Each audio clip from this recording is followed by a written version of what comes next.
light's a little dark. Yeah, you go ahead and mute them.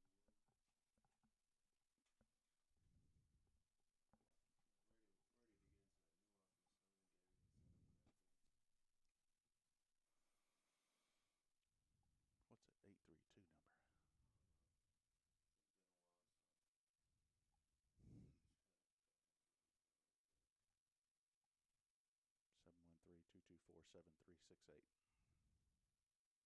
What was it? 224. 224. And you could put rent if you want. RENT in all caps. There you go.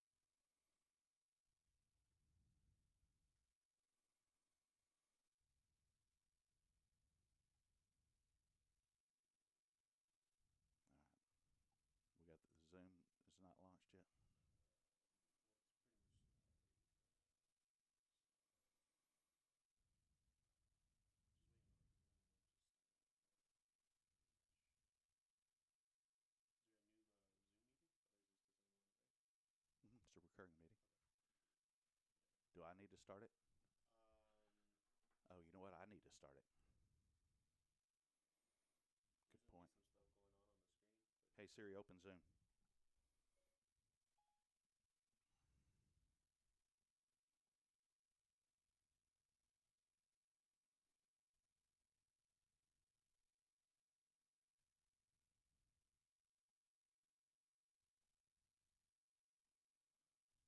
Hey, I'm back. We're here. We're starting the deal. Going to turn off the video. I'm going to mute myself here, and we'll be going. We'll be going here soon.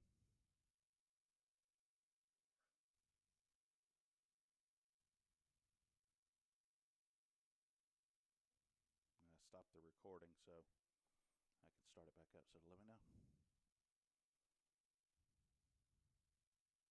Hey, look at there. You can just.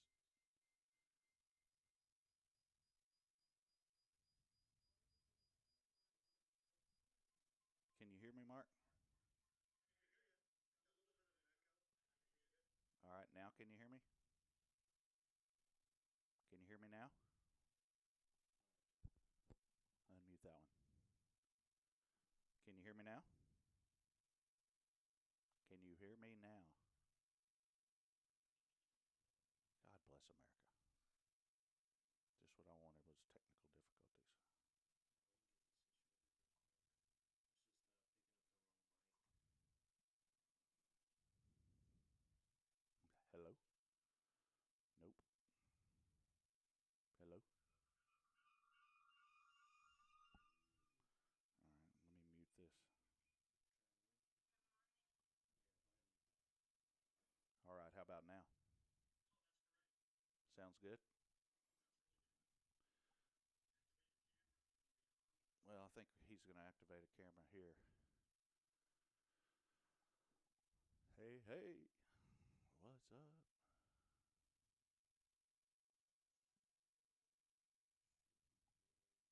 Optimistic textures roasted. We're hot to hey, Sharon. We're going to start the video and see if it works. Hey. Do I have a video now? All right, we'll start recording. Let me I don't think we have the capability to record to the cloud. All right, you ready? Tell me when you're ready to start. Got A-Rock in here getting everything squared away. How's everybody doing?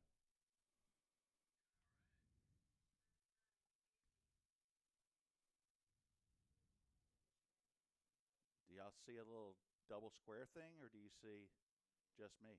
Well, it's because this is going out to streams before Okay. Facebook and stuff. Stream's different. Yeah. All right. So this is gonna show like the whole studio. The Zoom meeting is gonna show the whole studio, but what's going on stream is gonna just show just you Mm-hmm. and whoever else is Yeah, talking. yeah, yeah. All right. Other than that, we should be good to go. I guess the headset, right?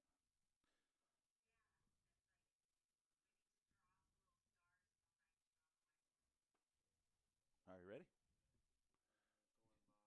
Going live in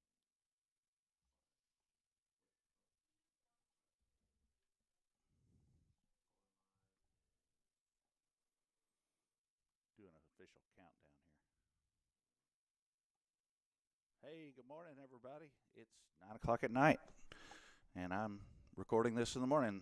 My name's Richard Drake. I'm with Renter's Warehouse, and this is the Texas Hold'em Show, AM 970. Just wanted to welcome everybody that's listening. Welcome the folks in that are listening live on Zoom. Just say hi.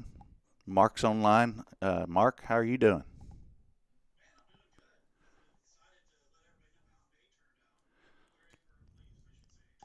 So for those of you on the Zoom, we apologize for starting a few minutes late. We're not high tech, and we actually got this figured out where we could do the Zoom plus all the Facebooks all together in this software.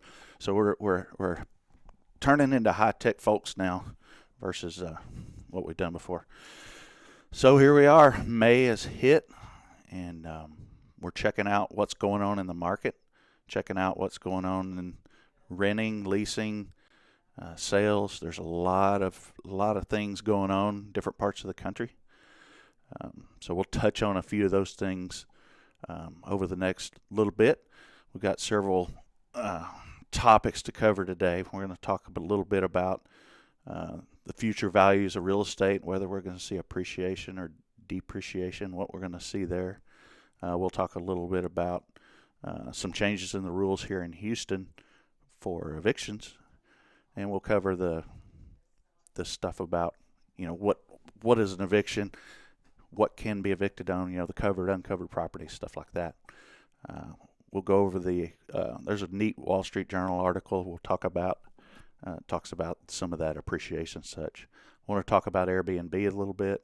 We've seen some interesting things come about there. And then we want to talk about collections. How did we actually do on collections? So I think it'll be interesting to go through that. Mark, how's things in Tulsa? Mark's in Tulsa. He's got a house up there and some family up there. How's the weather?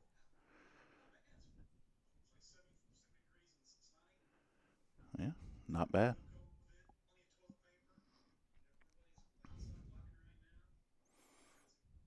Yeah. Well, I appreciate you getting on this early morning. Um, we want to talk about all these things, and hopefully this show and all this stuff will help you guys to learn how to react to all this madness we got going on with the social distancing and all that. I went to Home Depot the other day, and there's a line like halfway around the dang parking lot, and I was deciding whether I should go in or not, and then I see a little sign that says pros. There's nobody in that line. So heck, I got a pro account. I just walked right in. That was great. So Home Depot's running, but they're limiting how many folks can go in at once, and you know, pretty interesting. We've seen stuff start to open up, so we'll probably talk about that as well. How much time do we have left? 4 minutes.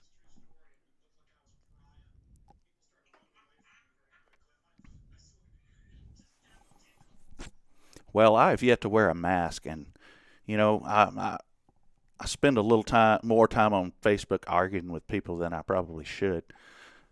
I'm pretty good at common sense, so I just don't get close to other people. I don't breathe on people. I don't cough in their direction. I don't think I'm being irresponsible if I don't wear one.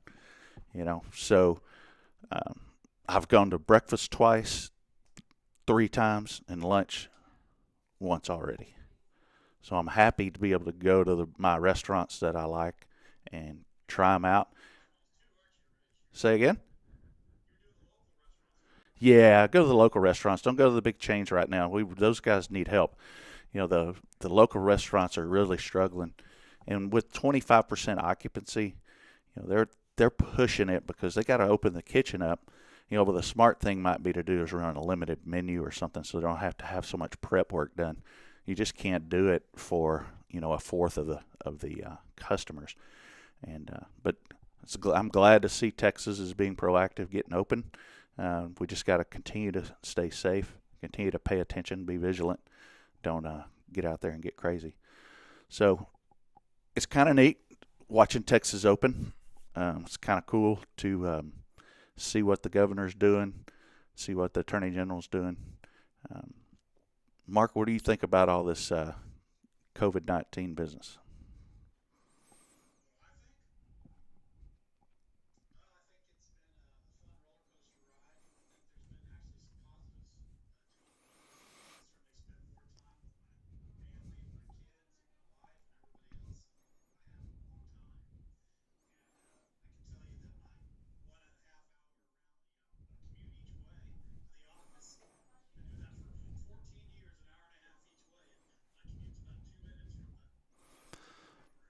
Well, I'll tell you what, that there's nothing beats that commute, and that kind of leads me into a couple of topics. Is one is absolutely neat to be able to spend time with your family, and even though I seem like I work more from home than I did at the office.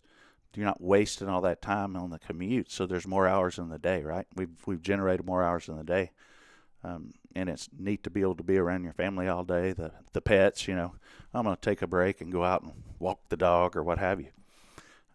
But I see some negative to it as well in real estate. We've talked about commercial real estate. Uh, there's a lot of people doing exactly what we're doing, going, this is pretty nice. Maybe I don't need to rent an office space anymore. I'll just stay home. I like it. There's going to be some interesting things going on in commercial real estate for sure. Yeah, I'm just not sure how long that's going to take to show itself. A lot of restaurants, I think, will end up closing, unfortunately, because there's just not enough to support them. So we'll see how that goes. But back to real estate, the commercial's going to be a problem. The residential, I don't see it as a problem, especially with the type of properties we're dealing with. Most of our rental properties are, you know, 225 and below, 200 and below, $1,500 rentals. So our average rental over at Renter's Warehouse is, 1,600, 1,650, depending on when and who you ask, right? Um, so I don't believe that. It's just a very resistant price range to resist all types of different ups and downs. Um, but while you're thinking about it, go and like and follow Renter's Warehouse on Facebook. It's Renter's Warehouse Houston. And there's also Renter's Warehouse, just Renter's Warehouse, which is the corporate. We have a lot of great content on there. We manage rent properties for landlords and take care of all the day-to-day stuff. We find tenants. We actually had our April budget exceeded in leases, so we do a budget kind of based on how many incoming leads that each agent, our realtors that lease houses, how many they got. So that way it's fair to them. They can get bonuses if they lease more houses. Well, we beat the budget, so that is a great sign. April was.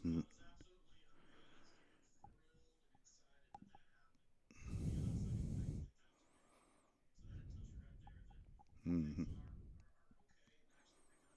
Yeah. Well, I'll tell you what. We'll be right back. We're going to take a break, and we'll have the Texas Hold'em show. And we're paused right now. Hey, everybody. All right, he's going to get all the technology squared away, and we'll start up again. That seemed like it took forever. Yeah, it was pretty much the same thing, anyways. The same time limit for the most part. 8.5. Yeah. For the first one, the second one's gonna be 9 minutes. This one's 9. Yeah.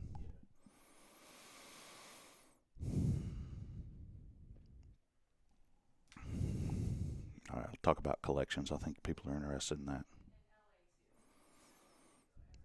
Could get it covered in about 15 seconds, but a lot more detail that needs to come out.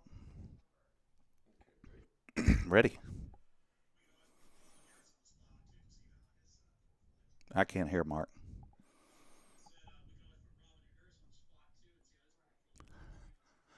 Yeah, I'm going to talk to Robin. If you don't mind, get ready. We may unmute you. Can you unmute people? Or he can unmute himself.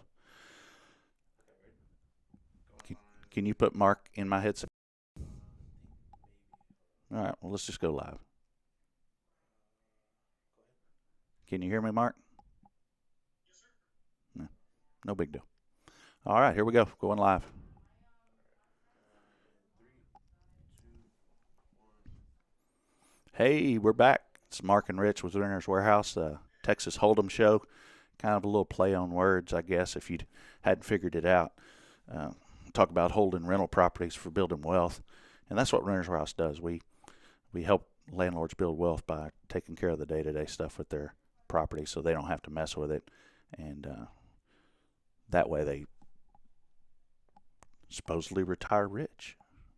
Anyhow, go buy another one. Yep.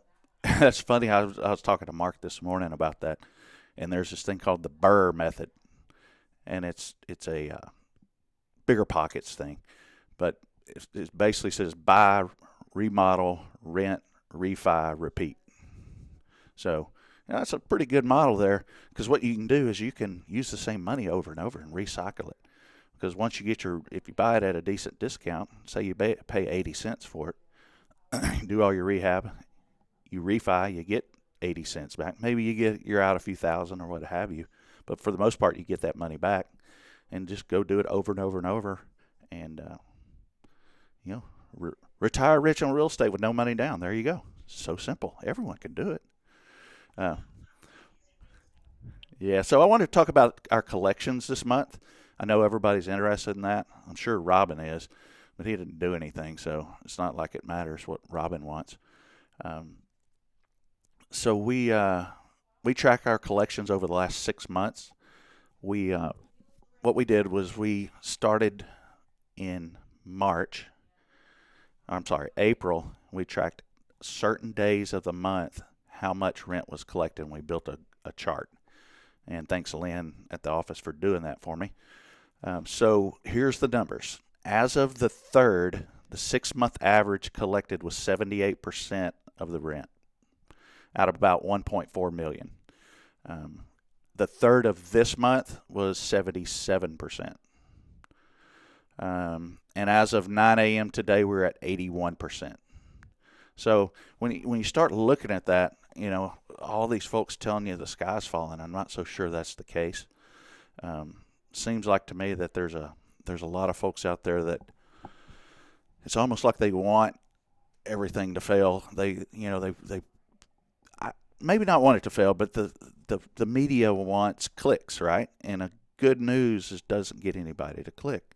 So if they can find a negative angle to anything, not just this issue, all issues, it seems like they focus on that. But I'd like to focus on the positive, because I'm getting ready to buy some more houses. I really think the long term prices are going to appreciate, and there might be a little dip once we have a few foreclosures. So we'll see how that goes. I mean, what have you seen from the teams on kind of payment plans and stuff like that? Are we getting a lot of tenants saying they can't pay? I know we're not generally writing written payment plans, just kind of promise to pay. Have you seen quite a few of them ask for payment plans or ask for some grace?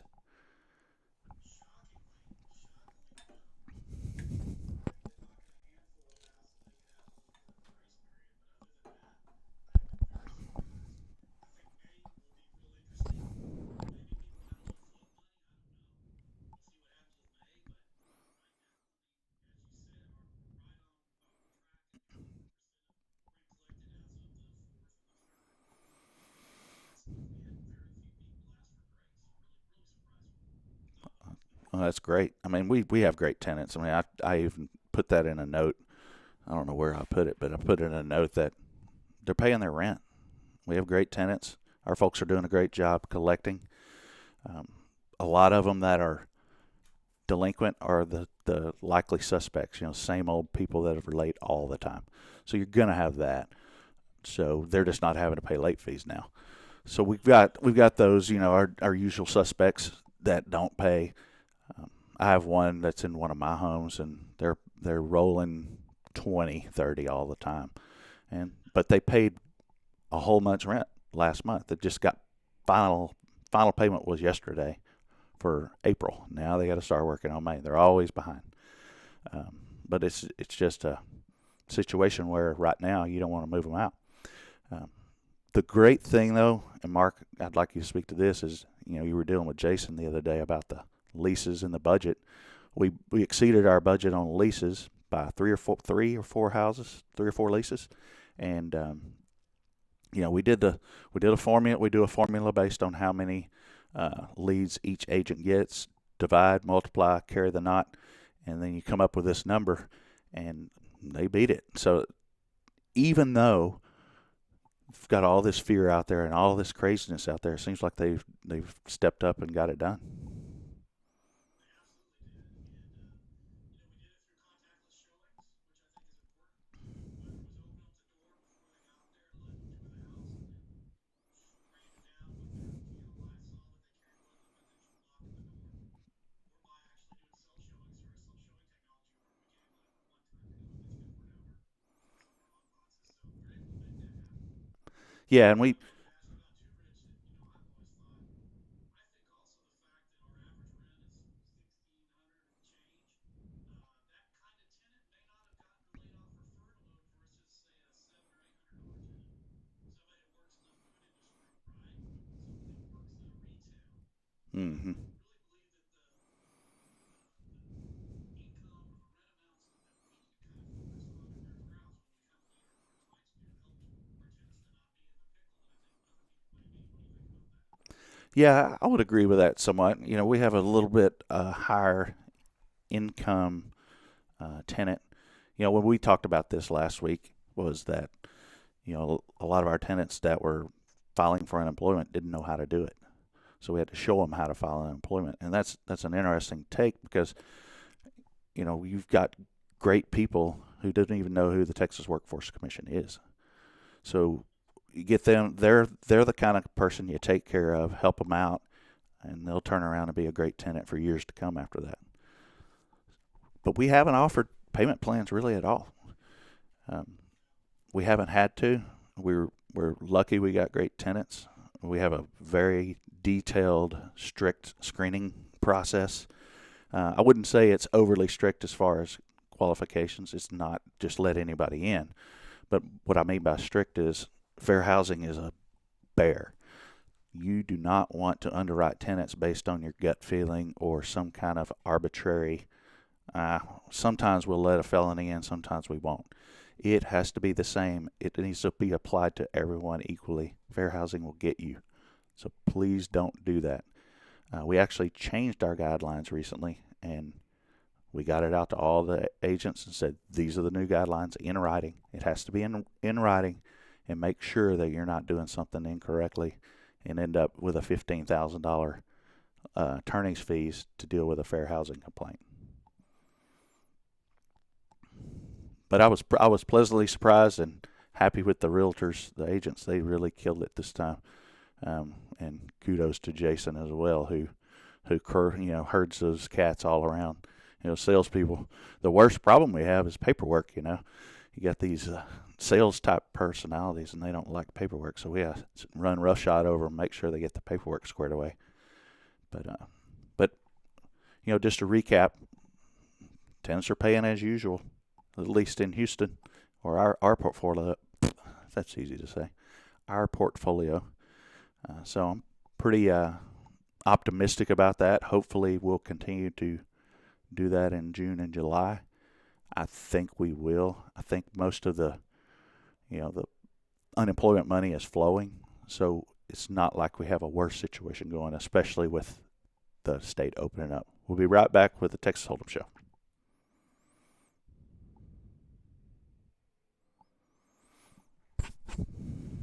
Well, still here, but we'll be right back. Cue The what? the elevator music. Elevator music.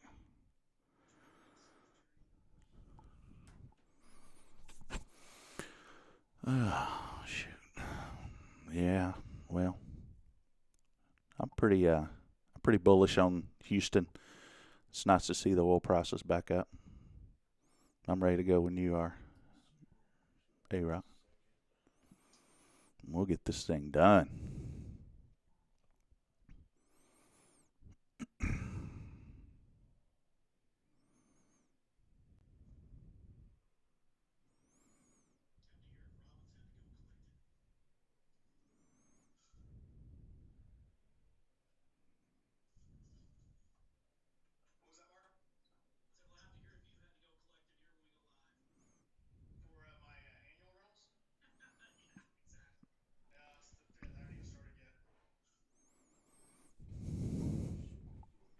All right. Hey, stay unmuted there, Robin. Talk for about 2 or 3 minutes here. Ready? Three. Hey, it's Rich and Mark with the Texas Hold'em Show with Renters Warehouse. Check out renterswarehouse.com for all your property management needs. We're at 713-224-RENT. That's our vanity number there. Makes us sound cool on the radio and such when we do our advertising. But you know, give us a ring if you need help with a tenant. Give us a ring if you have questions about your tenants. If you have tenants and you're doing it yourself, we're happy to answer them. We're not going to put a big sell on you, but we'll help out. We've got Robin Harris here. Robin was a Baylor is a Baylor Bear. He graduated. Robin was a real estate entrepreneurship degree. Real estate entrepreneurship double major. Yep. Wow, didn't know that existed. I got all my real education over on OST.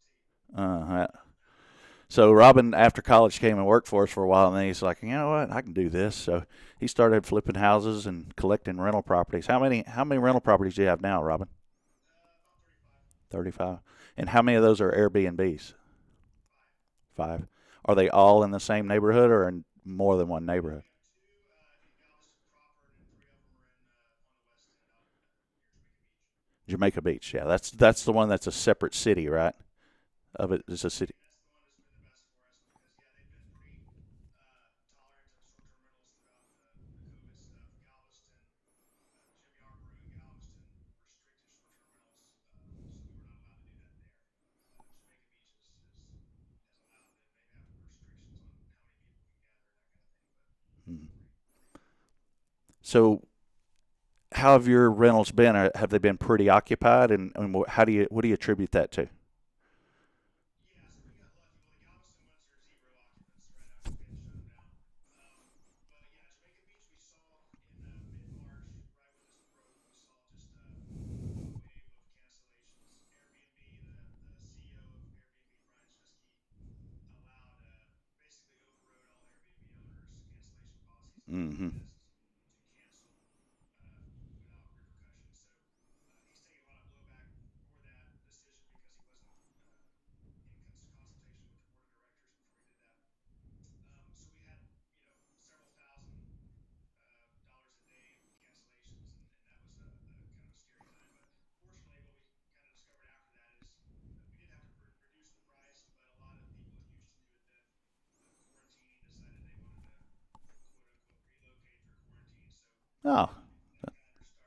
good for you. And we put protocols in place to make sure people were safe, and we limited the number of people. Um, Now, as of May 1st, it seems like I wouldn't say back to normal. I don't know what the off season is going to look like, but I've increased my rates back to where they were last season. And May is completely full. June is almost completely full. Well, I think you July might. is open. July would normally have been completely booked by March. July is still pretty open, so I think it's more. It's not that they're booking super last minute, but they're not booking all opens out. Yeah, I think people are excited to get out of the house. They've got a little cabin fever, and so they're gonna want to go do something. I certainly am booking flights, and I know you had mentioned this morning that you booked a flight round trip to Hawaii for $300 from Houston. What a deal! So listen to this number, Robin. That Wall Street Journal article you shared with me, and 1.5 billion in bookings disappeared in March on Airbnb. 1.5 billion. Is that insane? Um, Yeah, and Airbnb was getting ready to go public. They were riding a really good wave of growth, and now has even discussed replacing Chesky because the way he just so unilaterally decided to do that. He's created a big cash crunch. what are your what was your experience? Did they give you the 25% they promised? Because I know there was a deal that said they would reimburse the owners the 25% of what they lost. Yeah, it was for a very narrow window of bookings. So if they booked between or if they canceled between March 15th and it was the end of April or something, then we did get 25% back. A lot of people think the reason they did that was just to try to head off some of the class action lawsuit by the host. 25% is not a lot. I'll tell you by comparison, VRBO, they handled it differently. They encouraged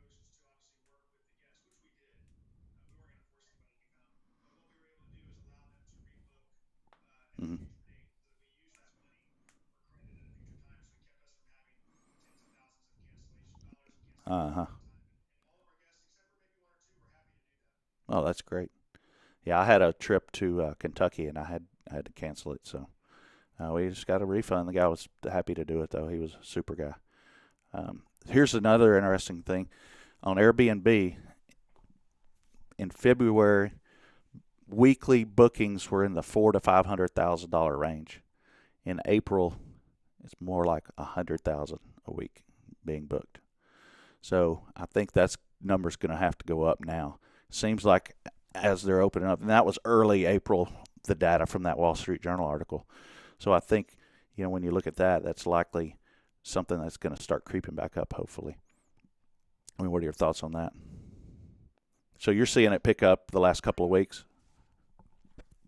I am, but it's very localized. I saw somebody referring to the COVID epidemic as we're all in the same storm, but we're not all in the same boat. Different businesses are being affected differently, and I think that's a very good metaphor for Airbnb. It just depends on the market you're in. If you're targeting business travelers, then you may be struggling for a while.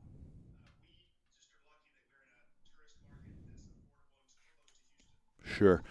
Yeah, and I was looking at those comments in the article about Phoenix, and realtors are saying that these owners are coming up and saying, "What do I have to do to sell it right now? I'm about to get foreclosed on." So there is some fear in some of these owners. Another interesting statistic I saw there of the hosts, about a third of them own one home, another third own between 2 and 24, and a third of them own 25 or more homes. That's So hard to believe. I was surprised to read that. and when they arbitrage these houses and they have a rental payment due or a mortgage due, there's nothing you can do. I mean, if you're not bringing in income, you got a problem. So it's somewhat of a risky business model now that we see this happen. Never saw it as something risky until now. Always thought it was a great idea, but it's evidently risky. Now, if you talk to Jason and Rob, sounds like they've come up with some techniques to get their stuff occupied. So good for them. If anybody goes to the Texas Real Estate Radio Network, you can find those deals. They got a YouTube, we got a website, but you ought to be able to find some of those videos if you're an Airbnb and you want to verify how they did it, learn what they did. Those recordings should be up. But they've had several conversations on the air about how to benefit from Airbnb now versus just sit there vacant. So it's interesting stuff. What are your thoughts about Airbnb going forward? Are you a little disenchanted and you're going to stay with VRBO, or are you going to go back on both? Well, absolutely. So we're going to stay on both because we get bookings from both, but I'm going to add a 30% increase to my Airbnb prices to try to direct people to VRBO. A lot of hosts are pretty ticked about the way they did not cooperate or did not consult or consider their host community. So I don't know. I mean, you can't disregard them altogether because they are one of the two big players, but Yeah. they definitely created a fracture in the relationship they had with their hosts. And you don't have to. You can Google it and read just thread after thread of people who are Well, super upset. that's a pretty good trick. Yeah, people relied on the SIPCOM, and they had lease policies, cancellation policies in place, so Yeah. they could count on that, just like a receivables, like a company would. So to have a third party come in and override that and withdraw it, it Hmm. created a lot of hardship for people that they never saw coming or thought could happen. Well, it's interesting. VRBO's been around forever, and Airbnb shows up and just takes over the market. It's like it's just that typical technology play just takes the market over. Robin, I really appreciate you coming on. It was interesting. Good luck with yours, and hope you get a few more. This is Rich with Texas Hold'em Radio Show. See you in a few.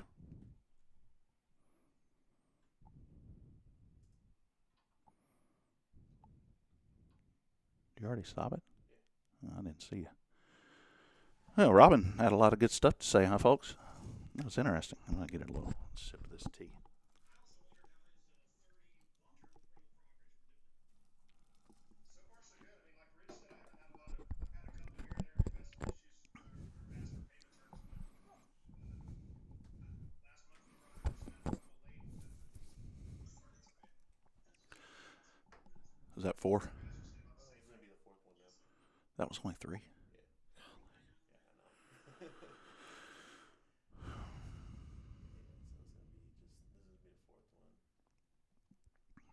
All right, I'm ready when you are.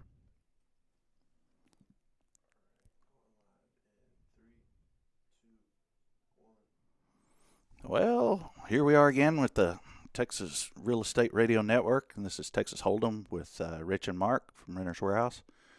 Um, I got to tell you guys a cool story. So my son's been at Texas A&M for seems like dog years. Uh, I send all my money up there and just let them have it. But it's interesting to see what people are missing because of this deal. So he's a junior this year. He's converting from junior to transitioning junior to senior, and anybody that knows anything about Texas A&M knows that they're just traditions like you wouldn't believe. And one of the things, they march to the Brazos. So you march to the Brazos as a junior, and then you come back as a senior. And there's all these rites of passages and ring dunk where you get your class ring. He's getting his class ring tomorrow, and we're going to do a private ring dunk at our house because you just can't do it.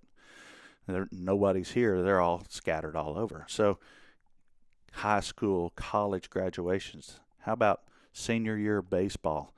So it's so interesting to see and sad to see that there's so many people missing so many things. And he's a little bit disappointed, I guess you could say. But he's not the kind that just freaks out. Mark, what are your kids seeing that's different for them besides obviously not being at school? But I'm sure Caitlin's missing out on a lot of the shows and stuff that she wanted to be in.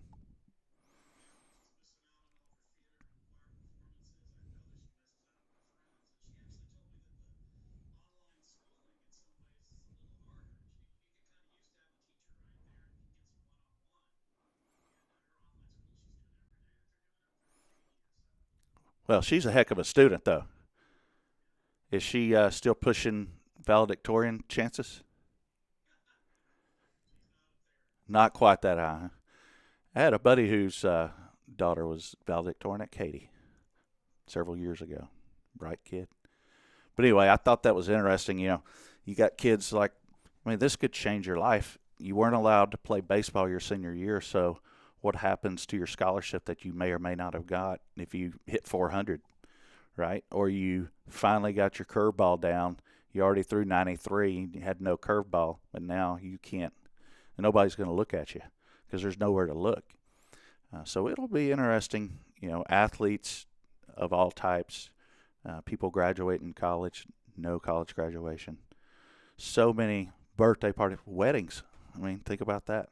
You got your wedding planned for how long, and now you either postpone it or do a private ceremony. So really, really interesting to see that. I've tried to get this boy to work around the house because we have 5 acres at home, and we have goats and chickens and dogs running everywhere. It's like a freaking funny farm over there. But so I try to get him to work a little bit, and every now and then you get him to break a sweat if you can get him up before about 1 o'clock in the afternoon. But he doesn't want to do much but sit on the couch and play video games, right? But if we get him out in the back cutting down a few trees and such, we get some work done around there. Um, Anything going on in Tulsa? Are they opening up Oklahoma yet?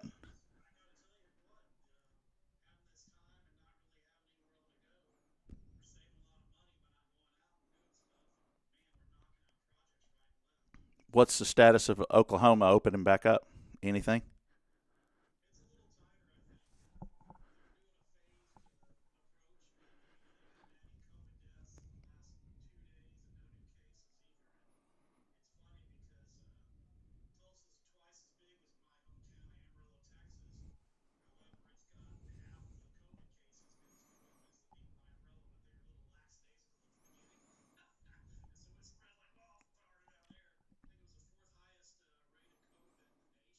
Oh my goodness gracious!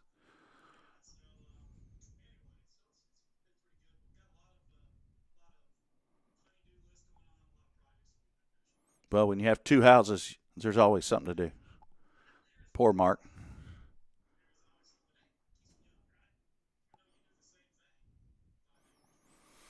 Yeah, it keeps me pretty busy. There's always a project to do. I'm remodeling my bathroom right now, and everybody that knows Curtis Warden, he does a show on here called what is he called? that Hammer Time or something. What's the name of that show? Nailed it. Nailed It. Yeah, so he does a show on our station as well called Nailed It.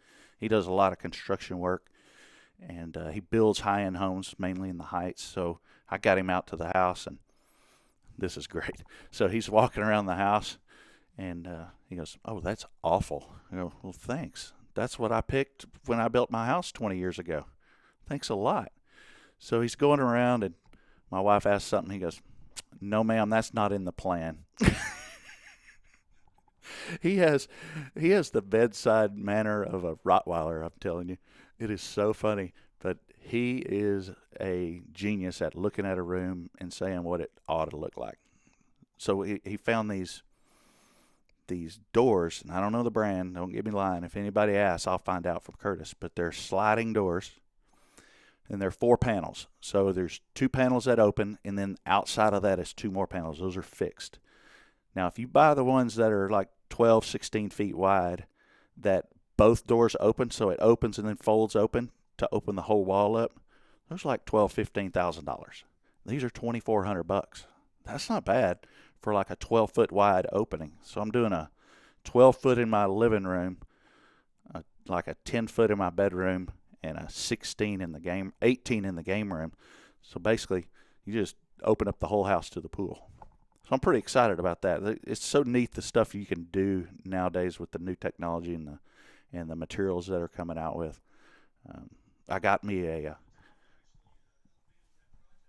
well. I'm gonna get out of the way. I hate managing construction. I'm the worst person to do construction. You know, all you guys out there that are investors, you know, construction's rough. I mean, you got to be careful not to get taken. But it's pretty fun messing with your own house. It's pretty expensive though, because you got to deal with, you know, actually the best materials you can find versus the cheapest you can find to put into a rent house, right? But so how's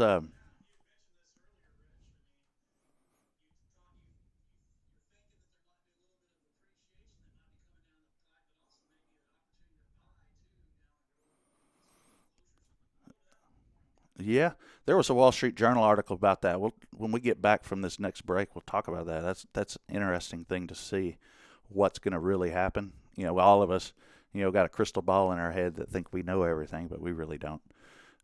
But it'll be interesting. I think Mark Dotzer said, and this was an interesting comment from him. By mid-June, a Fannie Mae loan 30-year fix 2.5, 2.5, and investor loans in the low threes. If that happens in mid-June, somebody's going to refi all their house. I'm refining everything I got. Can you imagine getting 3% on a rent property? That's insane. What a deal. You know, we have lenders that are at the 4, local lenders that are around 4, which is still pretty aggressive. But what's interesting is to see.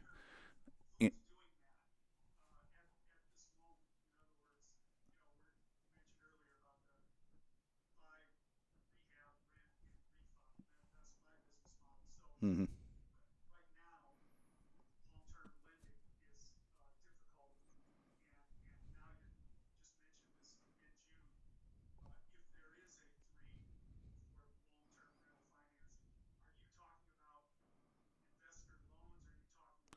I'm talking about like those are HUD loans. We're going to a break. Let's pick this up when we get back. Thank you, sir. That didn't end well. Yeah, I didn't have any way to tell you we were at 10 seconds. I should have done this.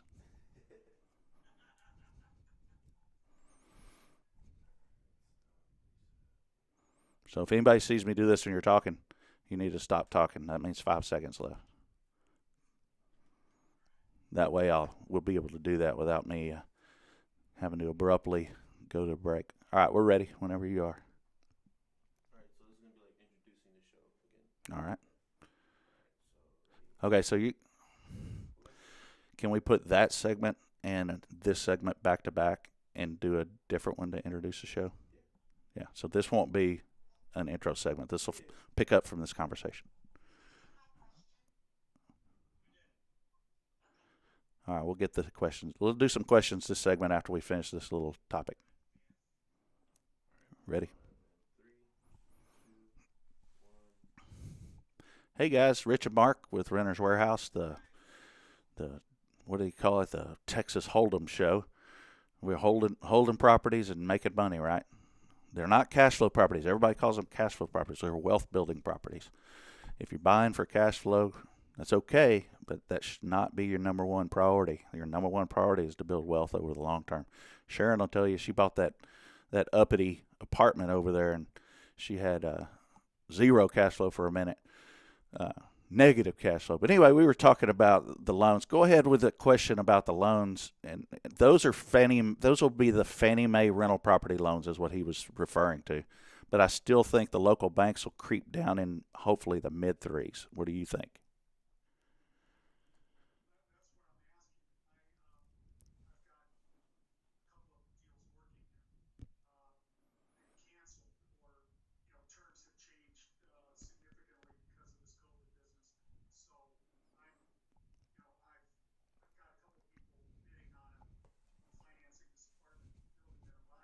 Yep.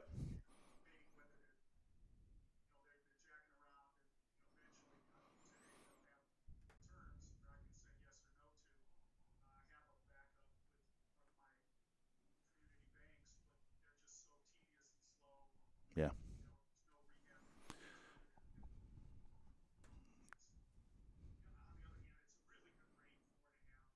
Yeah.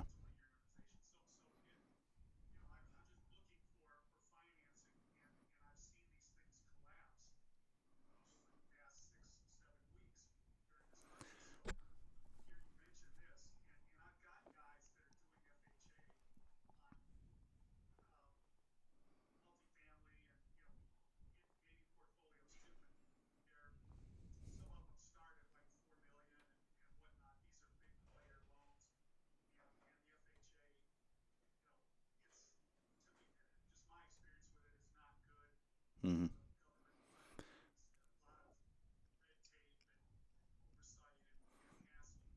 Yep.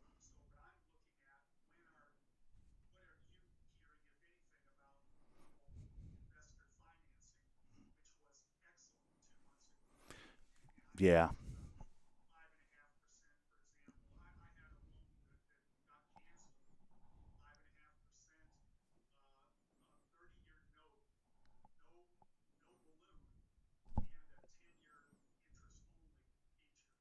That's a neat product. Yeah, I've been dealing with a lot of different lenders lately, just trying to get a pulse on what's going on. I have one that's still loaning right at 4% on single family rentals. Couple of them in the fours. They're squeezing the LTVs. This is a credit union, so no, this is just an investor loan. So we'll see how that goes and whether they stay in the game long term. I'm not going to announce the name of them. They're so busy they can't even deal with their customers because of the PPP loans that everybody's getting. Um, but I,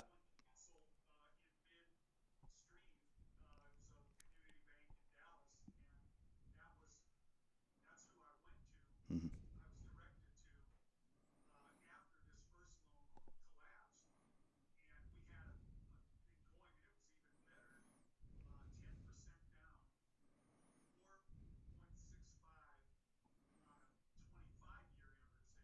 that's a good one too.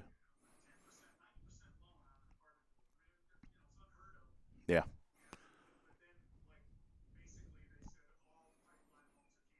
yeah. We had a local bank renew. We got.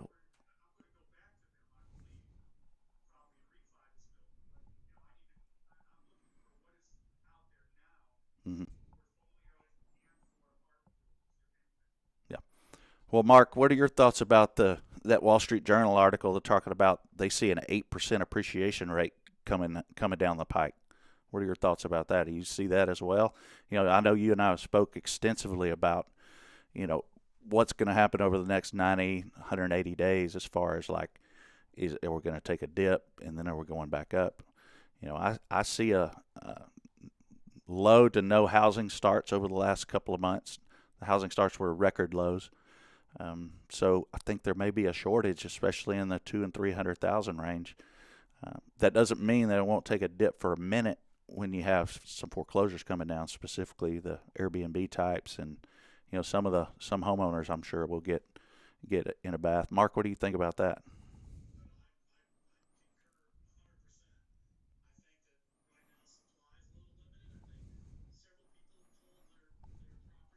even had owners, as I mentioned last week, that said, "Sorry, I don't need your management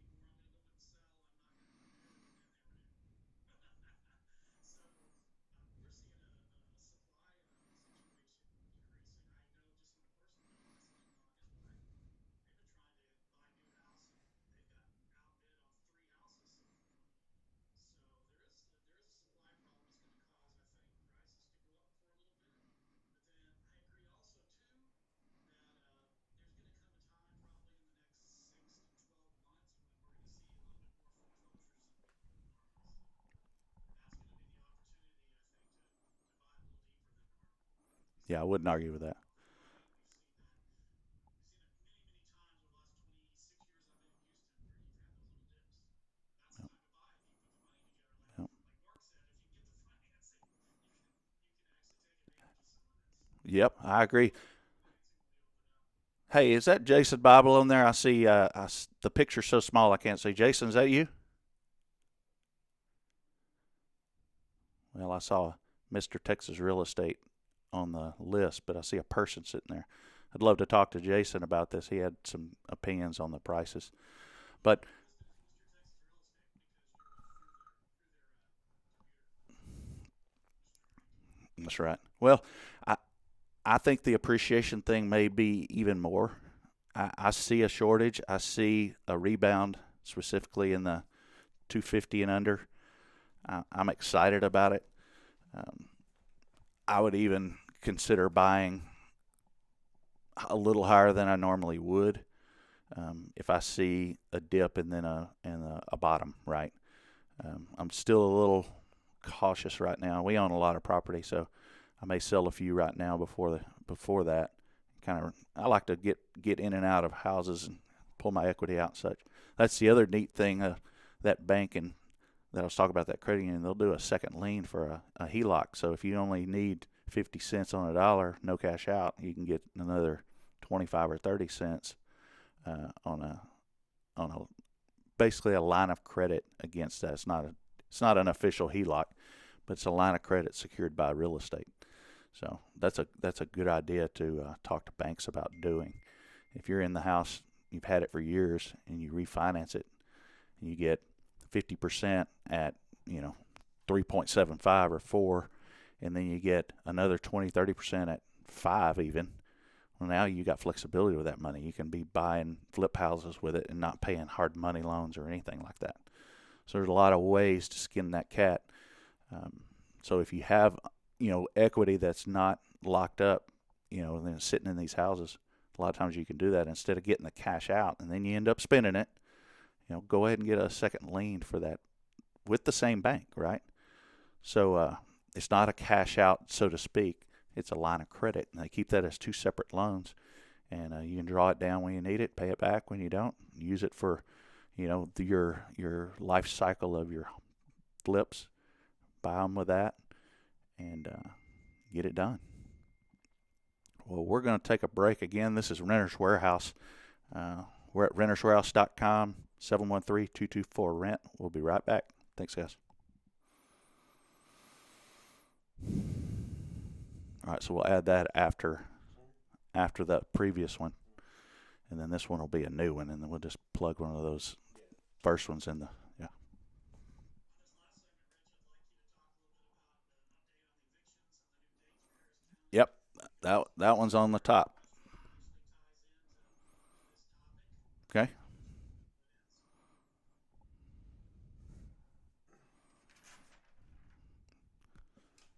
You need to think of something else to talk about. We'll have an extra segment to talk about something. Talk about Renter's Warehouse a little bit. Ready?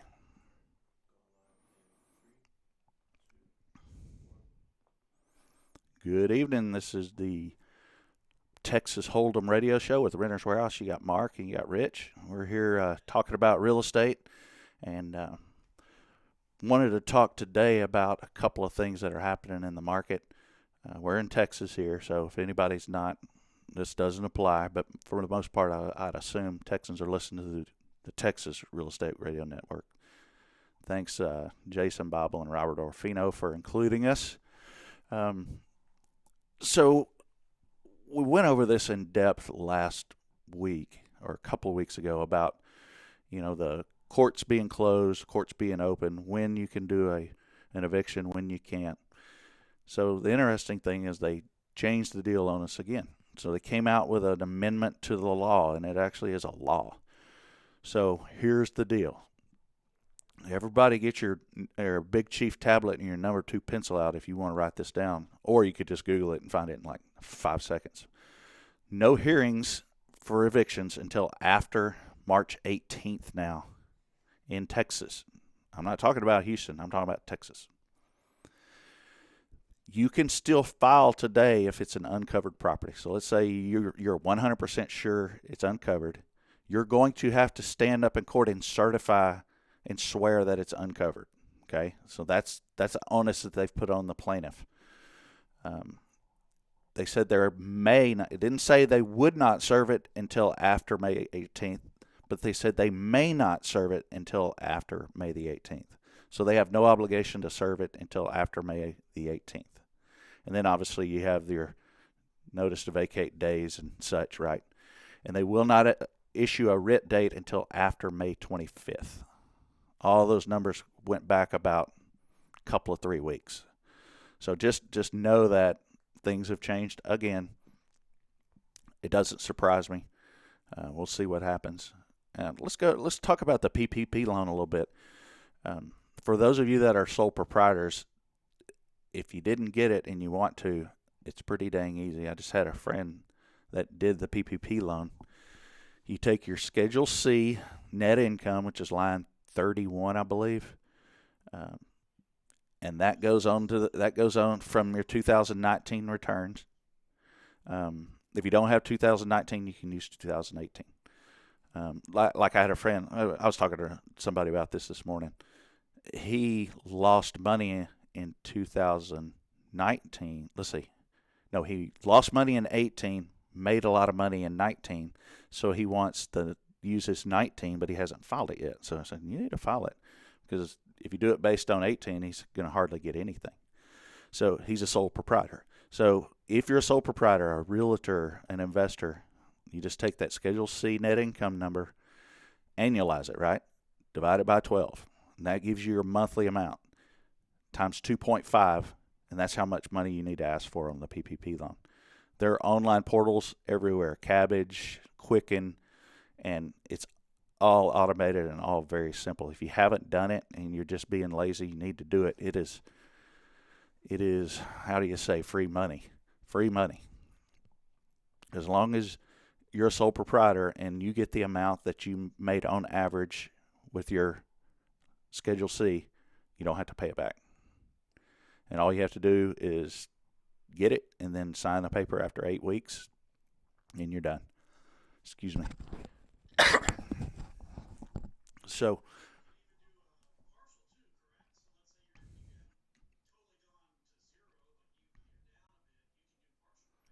well, now I think you're kind of jumping over to unemployment now. So, yeah, if your business is down and you can request the PPP loan if it's your business is suffering, you have to certify that you're using this to help stay afloat, right? If you've got $400 million in the bank and you ask for this, you could get in a little trouble.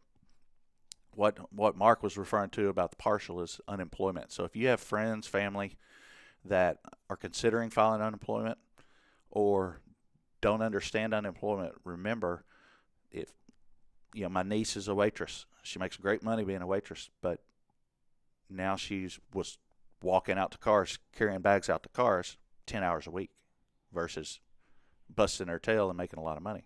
She didn't realize that you could file for partial unemployment. So tell folks about that. Gig workers, servers, anybody that works for tips, parking cars, whatever you do, you are now, it's opened up to unemployment that it normally wasn't, and it's a self-certification thing.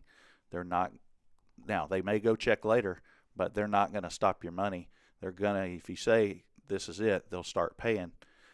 But if they come back and check it later, which they probably will, you're going to have a problem. So don't, obviously don't lie on your unemployment. But if you have friends, family, coworkers, and such that need that, that's what you need to know. It's wide open to every type of employee, and it's you know supercharged. The federal government's throwing another 600 on top of.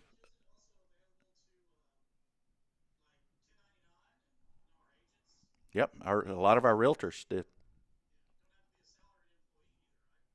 Correct. A lot of our realtors filed it, and like I said, there's a $600 kicker on top of the thing from the federal government to supplement what we're doing here.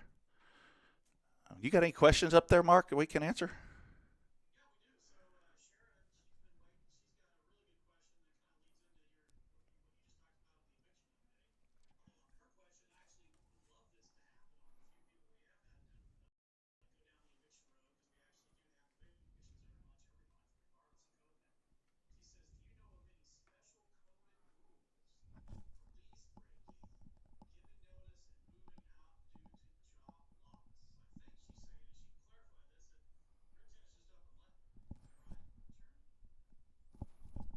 Yeah, and there's no notice that notice is not waived. Okay, she could talk. Well, notice is not waived if they lose their job. Now, do you mean do we have to let them out of the lease, or do you mean do they have to notify us that they're leaving?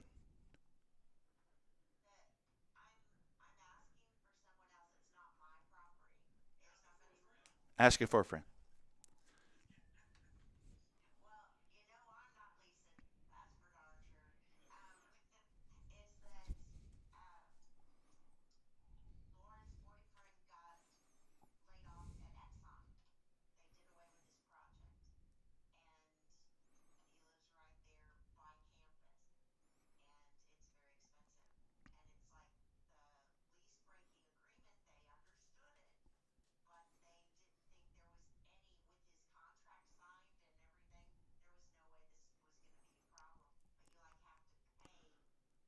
To break the lease.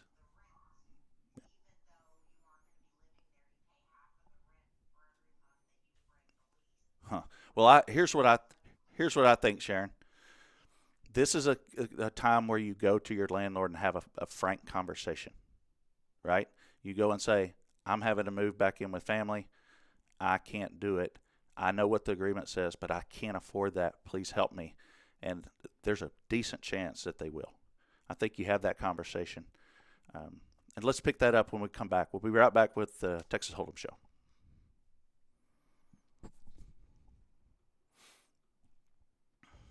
So one more, two more. I can't count to 8. We got a lot of questions, Mark.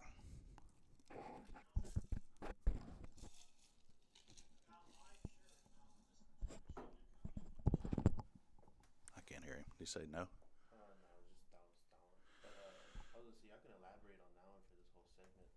Yeah, it's a lot of good info. All right, we're ready. Going live here.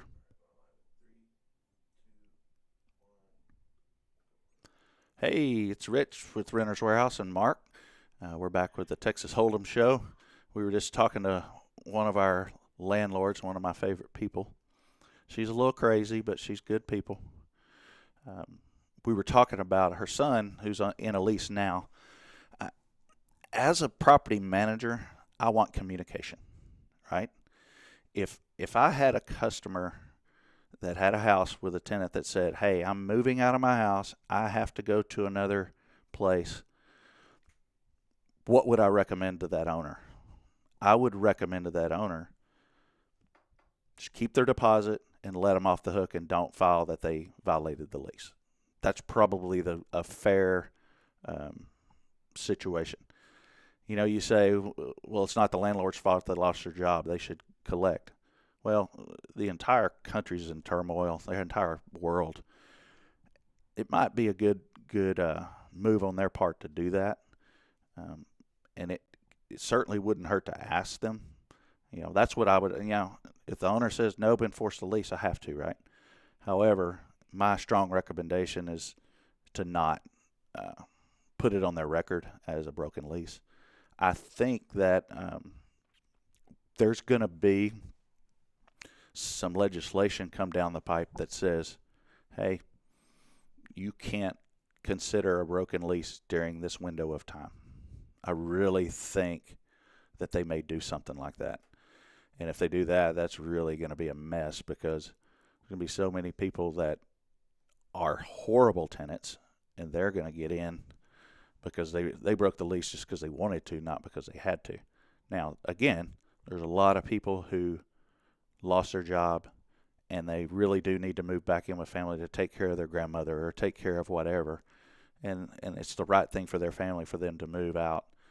You know, I don't see how I could argue with saying, hey, just move out, clean the house, we'll keep the deposit, shake hands, and be friends. I mean, Mark, what's your take?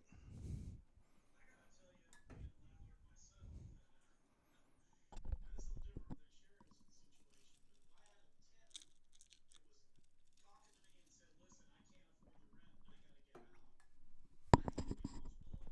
It's a covered property. You can't do anything until basically August. yeah. So, and I'm not paying rent, and you can't make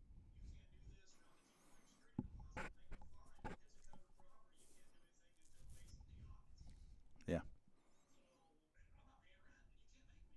And you can't evict me. very, very, very open to playing let's make a deal right now. Yeah. We know properties are still leasing. We Yep. still have jobs. Yeah, and we saw that big dip. We saw that big dip in the leasing in mid March, early April, and well, actually it was mid March, and it picked up at the end of March, and April has been just back to normal. So I'm excited to see that. I think part of the reason is, we lead every listing with contactless showings available, see virtual tours, ask about our no security deposit program. So we're trying to differentiate ourselves and get that information out so people understand. I don't need to have a realtor walk me through this house. I can do a virtual tour. And we saw the difference where we had all these showings. We'd have about 3 showings per lease, and now we're having like 1.1 showing per lease because so many people are shopping at home with the virtual tour and then just going and renting right away. They just go look at that one house that they want. And then the reason it's a little over one is because some of them will get there and go, this thing's not what I thought it was, right? Or I don't like the neighborhood. Yard signs are one of the greatest tools ever. You don't get a whole lot of leads from it, but when you get a lead from a yard sign, it's a great lead because they've already approved of the neighborhood. So that's an important thing to uh, to have done.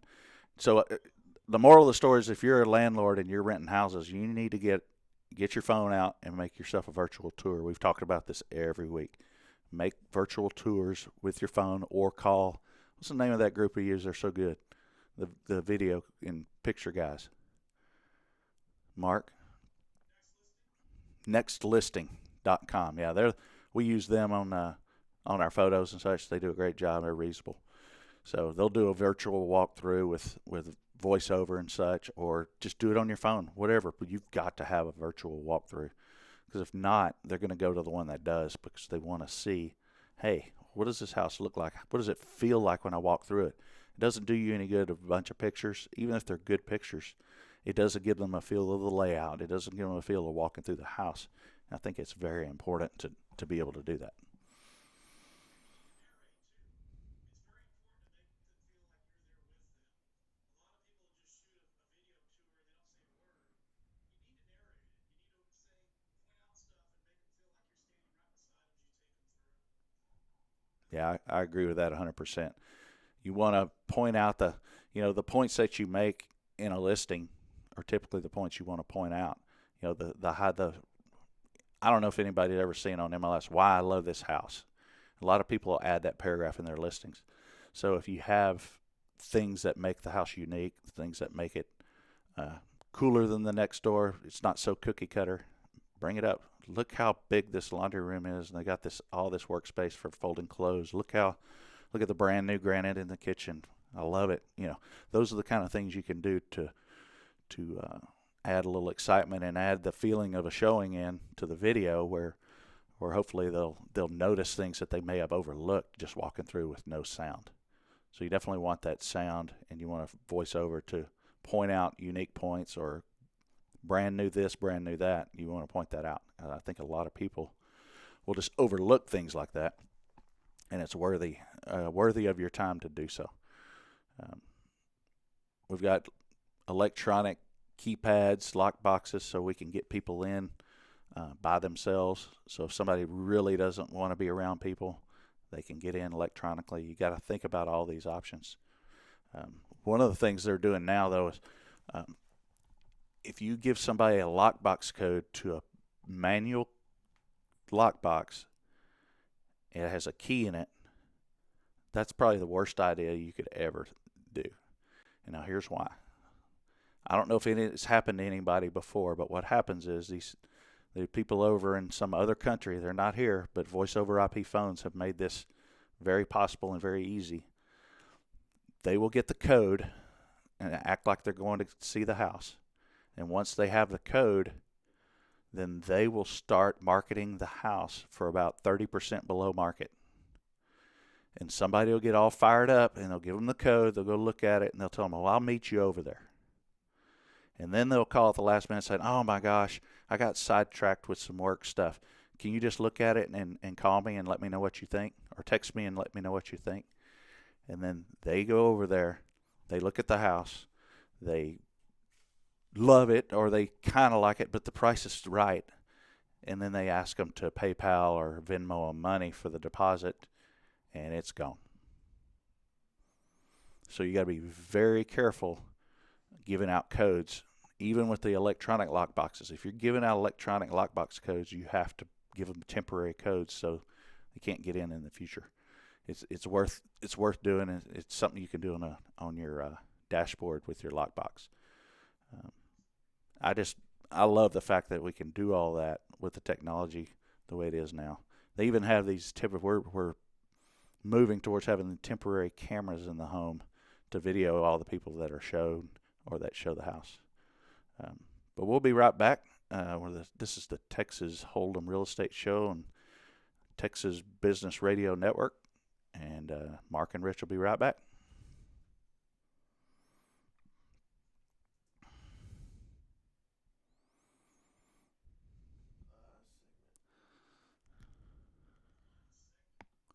What do you want to talk about, Mark? We got one more needs to be a little more personal stuff, maybe. Hey, everybody out there.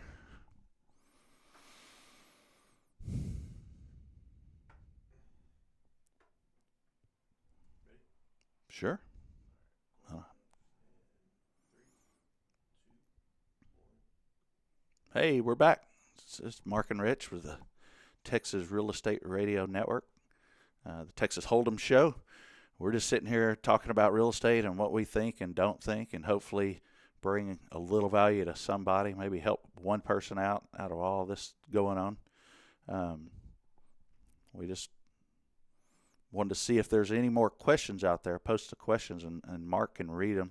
Do you see any questions now, Mark, or did we already answer all the questions that have come through?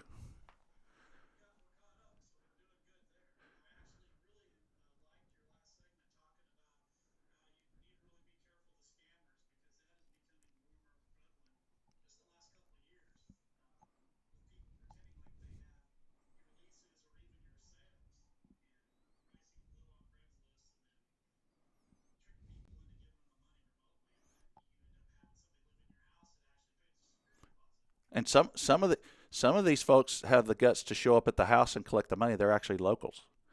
So I had one of those a couple of years ago on one of our houses we were renting in Sugarland. So the guy wanted to meet the tenant at the house and collect the money and let him in and give him the keys. So he was talking to me because I was pretending to be the tenant because I knew what was going on because I found the we found the listing. So I called the Sugar Land police, and they weren't interested in meeting over there. Crime hasn't been committed yet. So, I mean, just colored me crazy. I had the sting, man. They could have put an officer in plain clothes and got the sting. And the problem is, it's not a petty crime. It's a lot of money, and this is their business model. This is not a one-time deal. This is what they do for a living. So if you can stop them, um, stop one person and put them in jail for a minute, hopefully they'll go do something a little more productive with their life versus taken from other people. Um,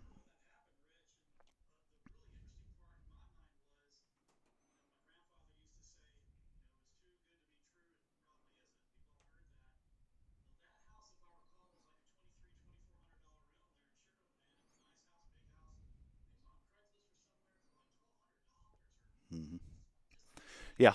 So that comment reminds me, if it's on Craigslist, then you need to blast out to everybody you know to report the post.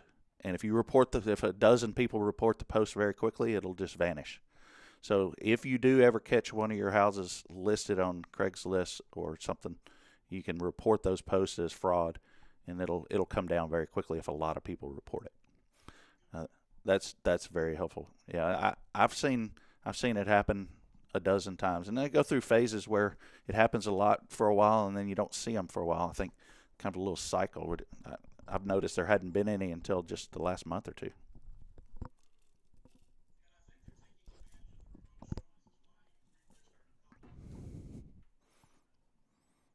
Yeah, the other one we get is contractors. So if you are using contractors to do your homes, a lot of times you'll be tempted to go and solicit a contractor off of Facebook or Craigslist or a bulletin board somewhere, right? Or, the best one is a referral from someone that has used this person a dozen times. But a lot of times you just don't have that contact. And so I didn't have a very good, I have a good fence guy, but he was busy. So I called this other fence person. Their bid was so low that I just didn't call them back because they wanted half up front, but the bid was below the materials cost. So it was interesting to see that, and that's a typical contractor trick. Well, non-contractor trick. They're not even a contractor. They get a Facebook page. They throw a few photos up there of jobs that aren't theirs, so they have an online presence, right? And then they start scamming people for half down and never show up to do the work. So be very careful giving people money up front. I don't do it. If you have a contractor that wants money up front, uh, one alternative is to tell them, well, why do you need money up front? Well, materials. So I'll buy the materials and have them delivered to the house. Tell me what you need, and then that those materials are on your property for your job, and you really protect yourself a lot from someone whose whole goal was to just scam you. I mean, I've seen it hundreds of times. And, we still get got by contractors that don't finish the last few this or that. But we hold back enough money where it's worth it to go get the next guy to get it done. I mean, you had one contractor, Mark, that you loved, and you just used him 100,000 times, didn't you?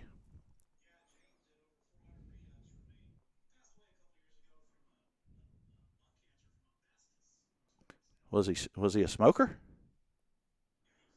Oh well.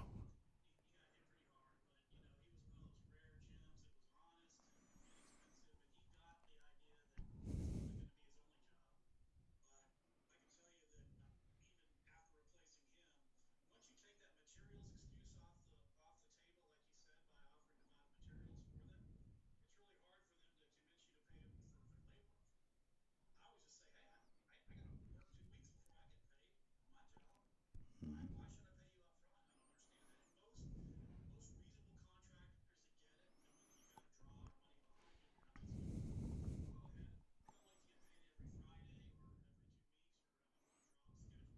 Yep.